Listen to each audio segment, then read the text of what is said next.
저는 첫 번째로 이제 국제 독점 자본주의가 어떤 특징과 단계라는 건 인정하지만, 사회 구성초를 하기는 어렵다는 게 이제 김종호 박사님의 동의하고, 특히 이거를 사회 구성초를 할 때 타격 대상이 모호해진다는 문제점이 있고요.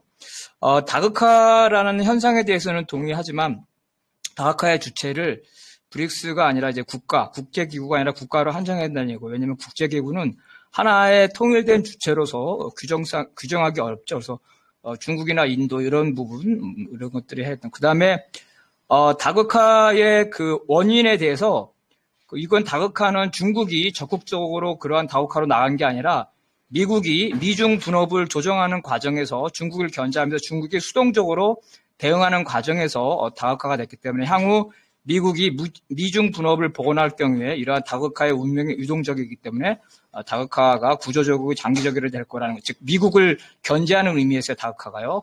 그런 부분이 모호하다는 거. 그다음에 국제 질서에서의 전선이나 주요 모순에 대해서 개발도상국 대 현대 제국주의로 하는 것도 역시 모호하다. 왜냐하면 결국 현대 제국주의에 대항하는 개발도상국의 주축이 중국인데 바로 이 중국의 행동이 과거에 미중 분업에 의해서 가장 많은 혜택을 얻은 국가이기 때문에 지금 이후에도 중국의 행동에 대해서 모호성이 있기 때문에 이거를 개발도상국 대 현대 제국주의로 하기에는 좀 어렵다는 부분이 있고요.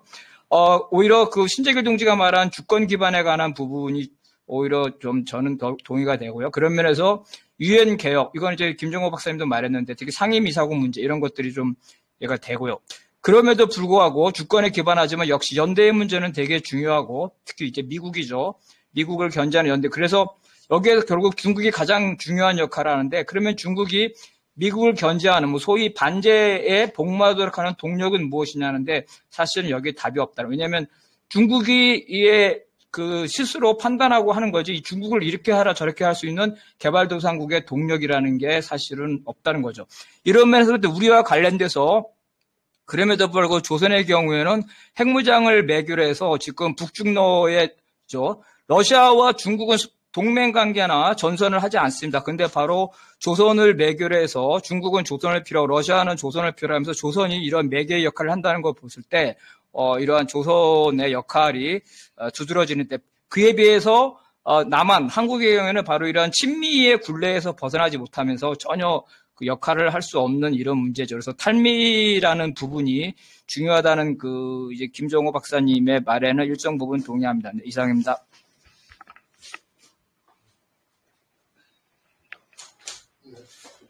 좀 시간이 하시면 되는데 지금 하시기 전에 저 개인적으로 한마디만 말씀드리면 쭉 정리를 잘 하셨는데 제가 지난 한 50년 역사를 봤을 때는 그러니까 소위 황금기를 지나면서 사실은 자본주의도 위기로 들어왔고 사회주의도 위기로 들어왔는데 버티다가 소위 이제 사회주의가 먼저 무너진 거죠.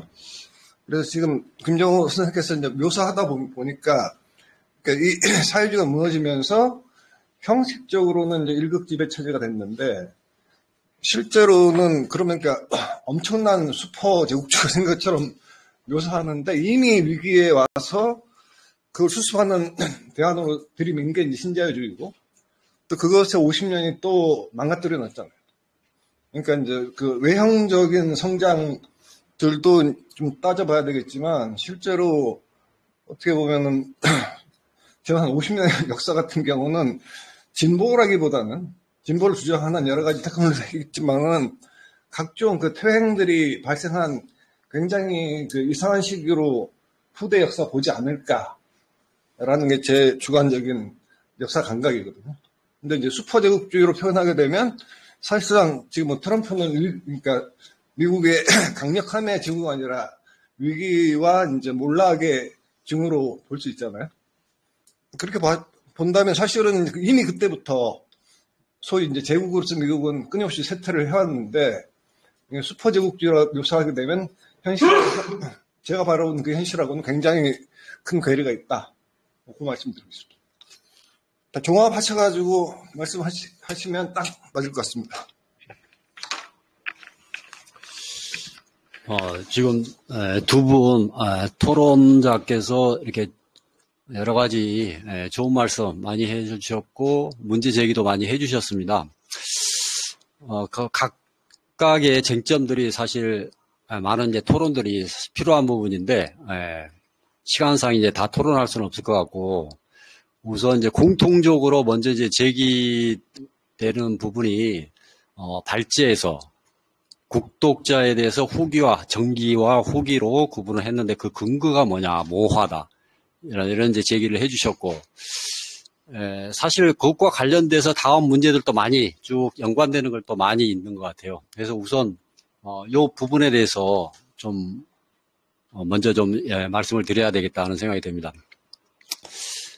제가 이제 발제 문회에서는, 이 근거를 제기를 못했습니다. 왜냐하면 이 책에서, 이 책 자체가 후기 국독자로이기 때문에, 거기에 대한 이제 후기 국독자에 대한 근거를 이제 쭉 설명을 해야 되는데, 이 책의 많은 부분이 거기에 이제 들어가 있어요. 앞에 장에. 요걸 이제 발제해서 할 수는 없고, 저는 이제 그걸 전제로 한 거거든요. 그래서 이 책 내용을 조금 이제 말씀을 드려야 되는데, 뭐냐면은 저는 이렇게 설명을 했습니다. 국제 독점 자본의 형성과 관련해서 그게 이제 제2장, 그 다음에 제3장에서는 국제 현대 금융 자본, 그것도 이제 국제 독점 자본의 한 파트로서 부분으로서의 국제 금융 자본의 형성. 이게 2장과 3장에서 이걸 설명하고 있거든요. 그래서 사실상 이러한 이제 국제 독점 자본의 이것이 주요한 자본의 형태로 등장하고 있다를 쭉 설명을 하고 있기 때문에 이게 입증이 되면은 기존과는 다른 게 아니냐. 그 전기 제가 이제 80년대 이전까지 규정했던 이제 케인즈주의하고 이제 대변되는 하는 부분에서는 국제 독점 자본이 이 정도까지 발전한 건 아니다. 그 당시에도 이미 존재했지만은 그러나 양질의 전환에 의해서 80년대 이후에는 질적으로 이게 바뀌어진다. 양적 규정, 양쪽으로도 엄청나게 다국적 기업이 성장하고 이들이 또한 주도하는 상태가 되고 이게 이제 자본 총체적으로 보면 중소자본도 있고 뭐 국내 독점도 있고 국제 독점 자본이 있다 하면은 가장 주요한 지위를 차지한다. 이런 이제 얘기를 하고 있거든요. 그 근거로서 이제 80년대와 이제 90년대에 쭉 진행됐던 이제 M&A 있잖아요. 국제 합병. 그게 이제 역사적으로만 경제학자들이 정리할 때 역사적으로 5차례 큰 자본주의가 탄생한 이후에 인수합병의 물결이 있었다 하면서 이제 1880년대 후반에 있었던 독점 자본이 형성될 무렵에 1차적으로 큰 인수합병의 물결이 있었고, 그 다음에 1920년대 들어서 또 한 차례 있었고, 그 다음에 1960년대 있었고, 1980년대 있었고, 1990년대 있었다. 이런 이제 자료들을 제가 일정하게 가지고 있습니다. 근데 그것도 다 서술을 하면 상당히 양이 많기 때문에 주로 80년대와 90년대, 즉 지구와 직접 관련되는 부분에 있어서 이 책에서 이제 소개를 했거든요.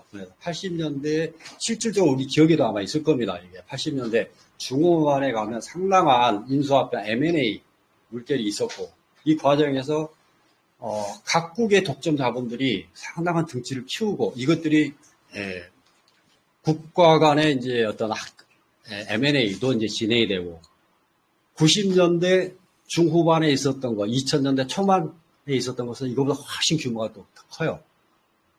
그래서 전체 영역, 뭐 항공이라든가 의학, 금융 이걸 막론하고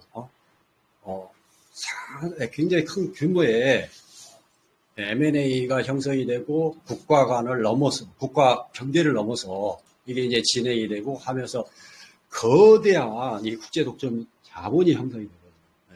다국적 기업으로 이제 나타나는 형태. 그러면 그리고 그러한 기업들이 차지하는 비중 있잖아요. 경제 활동에서의 비중, 국제 무역에서 차지하는 비중이라든가 그들의 이제 매출액이라든가 요게 이제 통계적으로 나와요.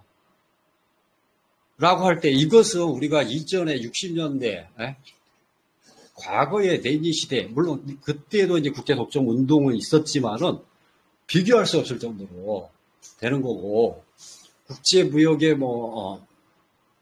상당 절대 다수가 이 다국적 기업에서 이제 이루어지기 시작하거든요. 국내 자본에 의해서 이루어지는 게 아니라.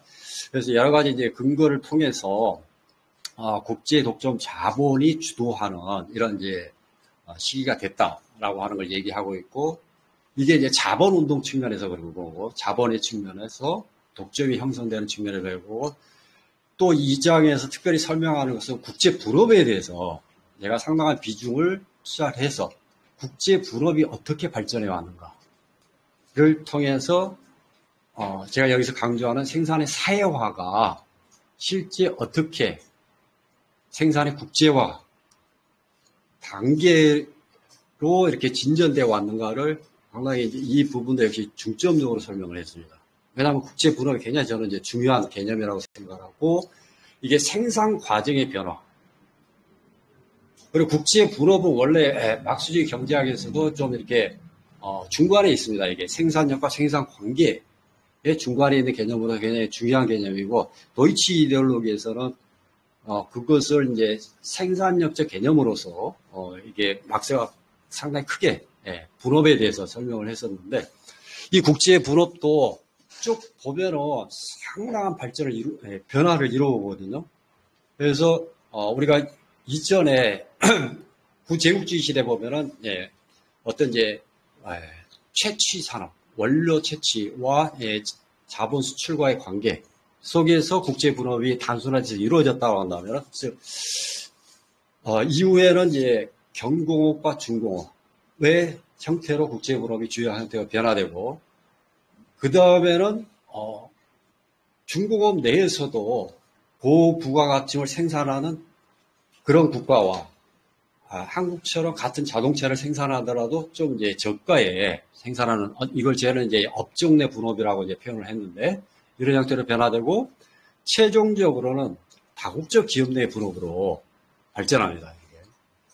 그래서 한 기업 내에서 애플 같은 거 보면 우리가 되잖아요. 애플이 하나의 최종적으로 스마트폰이 나오기까지 보면은 애플이 각국의 중국의 중간 제품, 그 다음에 동남아의 또는 인도의 저렴한 노동력, 그 다음에 뭐 한국이라는 이런 다 종합해서 애플이라고 하는 한 기업, 다국적 기업 내에서의 국제 분업으로 변화되거든요. 이게 주도하는 형태가 지금 오늘날의 형태인데, 이 두 가지 측면에서 생산의 국제화가 그냥 이렇게 던진 말이 아니고 상당한 어떤 이제 근거와 밀접이 있는 것이고, 이러한 자본의 운동이 주요한 측면이 됐다라고 하는 측면에서 과거에 우리가 케인즈주의 시대라고 부르는 80년대 이전과는 질적으로 다르다는 거죠, 이게.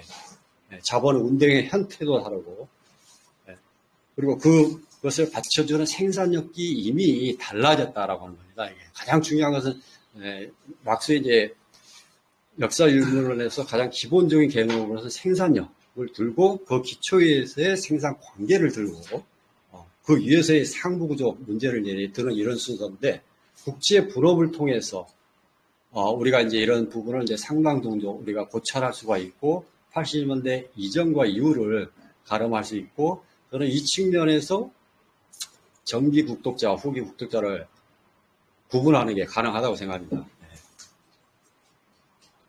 그리고 이후에 나오는 문제 역시 상부구조의 문제, 뭐 이제 아까 이제 계급의 문제라든가 국가, 권력의 문제 이런 것들도 나왔는데, 저는 이제 이 측면에서 상당 부분이 이제 설명될 수 있다라고 생각하는데, 즉 국제 분업으로 상징되는 생산의 국제화, 생산력 측면에 범주에서 본다고 한다면 이미 자본은 국제적 운동이 주요한 측면이 됐다. 그러나 생산 관계의 측면, 저는 이제 국제 독점 자본주의냐 국가 독점 자본이냐도 역시 이제 이런 이제 생산 관계 측면에 범주에 속한다라고 이제 생각하는데, 이런 측면에서는 미진하다는 것이죠. 이런 이제 생산력 발전이 세계적인 발전이 걸맞지 않게끔 각국의 독점 자본들은 여전히 국가라고 하는 틀에 매여 있고 이것은 생산 관계의 범주에서 생산력과 적응하지 않는 측면입니다. 역시 상부구조 문제도 그렇죠. 세계 정부가 있느냐 없느냐에 있어서 신재길 동지는 여러 가지 국가 간의 조정 형태, 지질이라든가 뭐 이렇게 제가 약간 그 질문을 심플하게 바꿔볼게요. 아까 발표하신 내용을 계속 설명하셔서 드리는 건데, 그러니까 이 변화를 갖다 아주 총론적으로 표현하면 정부 국가의 케인즈가 망했으니까 신조에 들어왔어요. 설명이 심플해요. 정책 변화가 아주 분명히 들려야 됩니다. 근데 우리의 구독자론에 대한 설명은 너무 복잡해요. 네? 핵심의 본질을 제대로 표현하지 못한다고 하는 거예요. 그래서 좀 지금 정리해가지고 궁극적으로는 그러니까 우리가 이제 이론이 있다고 하더라도 하나의 슬로건을 던져야 된다 했을 때 심플하게 던질 수 있어야 되는데 별로 못 뜨고 있다. 그 다음에 이제 이거 답해 주시면 좋겠고, 김종선 선생님께서 이제 참 솔직한 질문을 갖다가 아주 참 힘들게 하신 것 같은데, 그러니까 반제 반독점 해제가 평생의 태제였는데 사실은 지금 시점에서 보게 되면 말씀하신 대로 대중 설득하기 쉽지 않다. 현재 상태로는.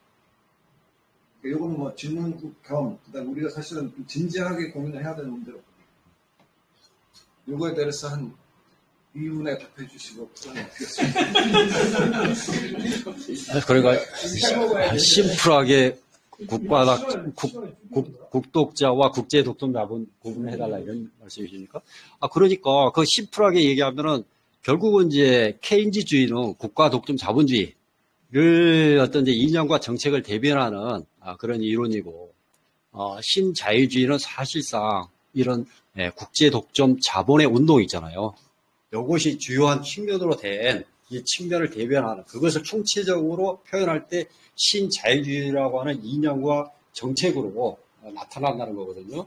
그러니까 우리 현실 사회에서 이 두 개 개념은 명확하게 우리들한테 구분이 되고 인식이 되어 있습니다. 그럼 이것이 각각이 상징하는 자본주의 변화라고 하는 게 뭐냐? 우리가 이렇게 생각하면 된다고 하는 것이죠. 이런 측면에서 분명히 80년대를 경계로 해서 구분이 된다. 그 이전까지는 케인즈주의로 대변이 됐고 그 이후로는 신자유주의로 대변이 되는 자본주의다라고 하는 거고, 이 속에서 그러면 현재 2008년 금융위기 이후에 신자유주의가 무너진 것 같은데 이후에 그러면 새로운 자본주의는 뭐냐? 이건 아니다는 거예요. 이런 거 없는 거고, 이미 국제적 운동을 주요한 자본운동을 할 때, 즉 생산의 국제화 단계에 와 있는 자본주의는 그 다음에 대안이 없습니다. 그렇기 때문에 지금 포퓰리즘이 유행하는 것이고, 대안이 없을 때 나오는 게 포퓰리즘이고, 그 대안 이후에 대안이 절대 없어요.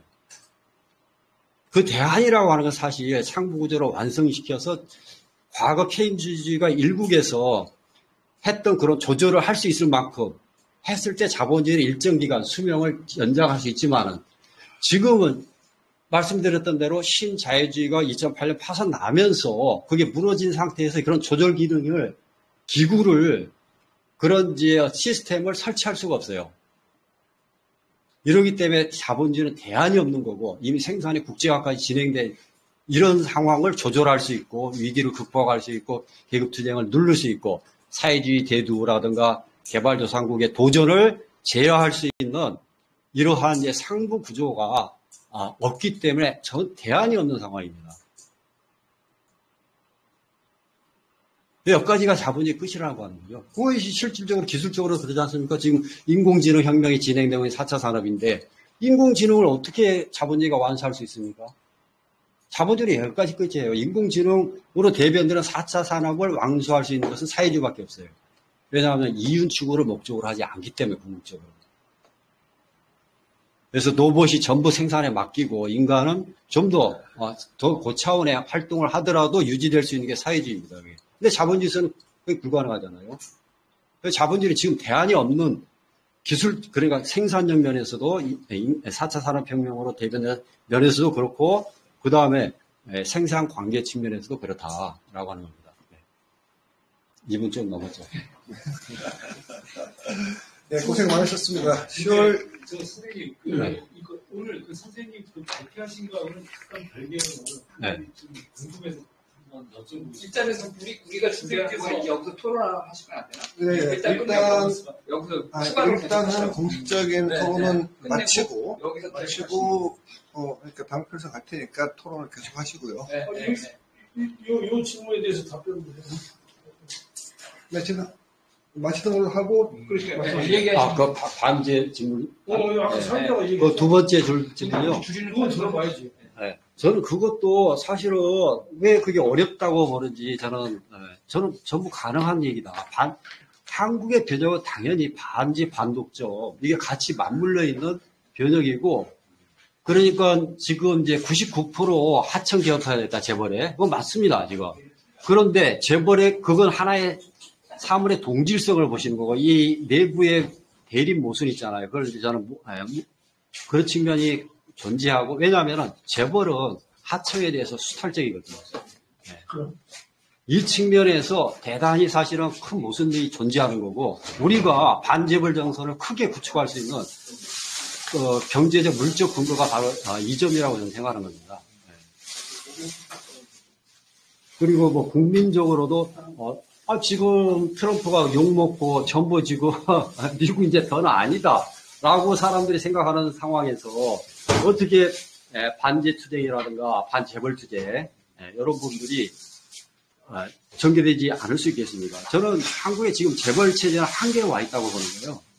한계에 와 있고 앞으로 우리가 이제 보다 더 이러한 재벌 체제에 에서 구축된 한국의 어떤 이제 재생산 구조 이게 모순이라든가 이것을 계속 재벌 문제로 상승시켜 가야지 지금은 너무나 그런 선동성동이 부족하고 그렇기 때문에 나타난 문제고 특히 비정규직 문제 있잖아요. 저는 이 문제의 본질을 한국 지금 노동운동에서 완전히 잘못 잡고 있다고 생각합니다.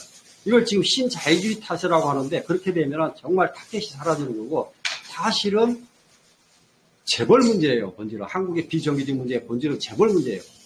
한국의 비정규직 문제를 일반화시켜서 신자유주의 문제라고 보게 되면 절대 안 되는 것이고 한국의 비정규직 문제가 이렇게 심각한 것은 굉장히 특수한 한국적 특수성이 있는 것이고 그것은 재벌 문제, 재벌의 축적체제와 관련되는 것이고 그렇기 때문에 한국에서 비정규직, 이 재벌의 어떤 무덤을 파는 자는 바로 비정규직이다. 저는 그렇게 생각합니다. 투쟁 주체를, 네. 투쟁 주체를 어떻게 세우는 거냐. 핵심적인 문제 아니겠어요? 네, 그거 이제 다시. 투쟁 철폐시키고, 예, 예. 반독점 투쟁. 네. 이걸 정말 어떻게 해낼